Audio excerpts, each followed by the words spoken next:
جناب یہ ہر مہینے کا قصہ کہ مہینہ ختم نہیں ہوتا اور جیب خالی، یہ مسئلہ تو لگتا ہے گھر گھر کا ہے نا؟ جی بالکل، بہت عام مسئلہ ہے اور آج ہم اسی پہ بات کریں۔ ہمارے پاس کچھ نکات ہیں مالیاتی توازن پر۔ ہاں، 50-20-30 فارمولا اور بچت کے طریقے، عنوان تو بڑا دلچسپ ہے۔ چلیں دیکھتے ہیں اس میں کیا گرے ہیں۔ جی، ان ذرائع کا مقصد یہی لگتا ہے کہ کچھ سیدھے سادھے لیکن کارآمد حل بتائے جائیں۔ بالکل، تو بسم اللہ کرتے ہیں۔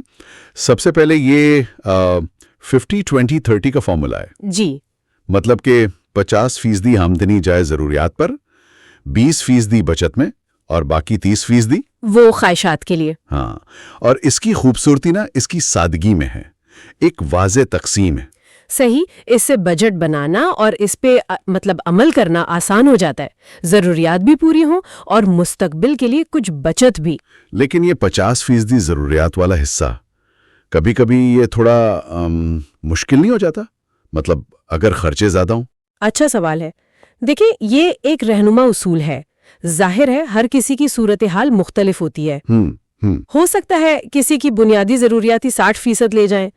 اہم بات یہ ہے کہ آپ شعوری طور پر سوچ سمجھ کر اپنی آمدنی تقسیم کریں۔ یہ عادت ڈالنی ہے۔ اچھا، یعنی تھوڑی بہت تبدیلی کی گنجائش ہے۔ ٹھیک، جی بالکل۔ اب ایک اور ٹپ تھی ان ذرائع میں، ہر ہفتے کے خرچ کا حساب الگ رکھنا۔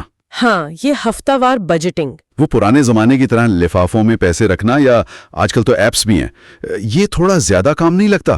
لگتا تو ہے، شروع میں شاید تھوڑی محنت ہو، لیکن اس کا فائدہ بڑا ہے۔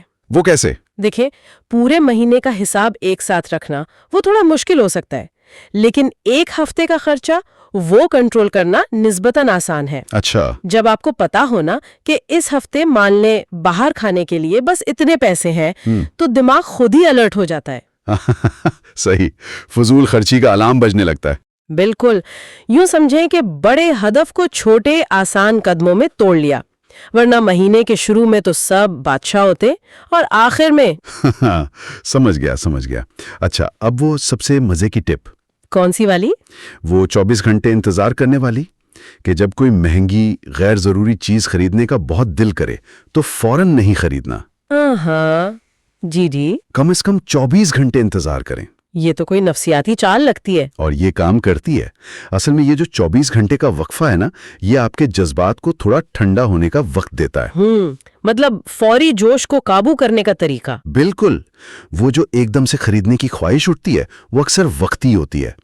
ایک دن بعد اب زیادہ منطقی طور پر سوچ سکتے ہیں کہ کیا واقعی مجھے اس کی ضرورت ہے یا بس دل چاہ رہا تھا۔ ایگزیکٹلی، کیا یہ ضرورت ہے یا صرف ایک خواہش؟ اکثر اگلے دن جواب خود ہی مل جاتا ہے۔ واہ، یہ تو واقعی آزمانے والی بات ہے۔ اچھا، تو اگر خلاصہ کریں تو 3 اہم باتیں نکلیں۔ جی، کہہ سکتے ہیں۔ پہلا، 50-20-30 کا اصول اپنی صورتحال کے مطابق۔ صحیح۔ اور دوسرا، ہفتہ وار بجٹ بنا کر اخراجات پر نظر رکھنا۔ صحیح۔ اور تیسرا، بڑی غیر ضروری خریداری سے پہلے 24 گھنٹے کا سوچ بچار ٹائم۔ جی، بنیادی طور پر یہی ہیں۔ ان سب کا مقصد کیا ہے آخر میں؟ دیکھیں، ان سب کا فوری مقصد تو ہے مالیاتی نظم و ضبط، پیسوں پر کنٹرول حاصل کرنا، پریشانی سے نکل کر ایک بہتر پوزیشن میں آنا۔ ٹھیک۔ لیکن اس سے آگے ایک زیادہ گہری بات بھی ہے، ایک سوال جو ہمیں خود سے پوچھنا چاہیے۔ وہ کیا؟ کہ جب مالی استحکام آ جائے تو اس سے ملنے والی آزادی، وہ جو وسائل آپ کے پاس آتے ہیں، انہیں زندگی کے کن بڑے مقاصد کے لیے استعمال کرنا ہے؟ اوہ، یہ تو گہری بات ہے۔ جی، کیا کوئی بڑا خواب پورا کرنا ہے، کچھ نیا سیکھنا ہے، معاشرے کے لیے کچھ کرنا ہے؟ مالی استحکام تو ایک ذریعہ ہے، اصل منزل کیا ہے، یہ سوچنے والی بات ہے۔ بہت خوب، واقعی یہ ایک اہم سوال ہے۔ اور ہاں، ذرائع میں یہ بھی لکھا تھا کہ اگر کوئی ان طریقوں کو مزید تفصیل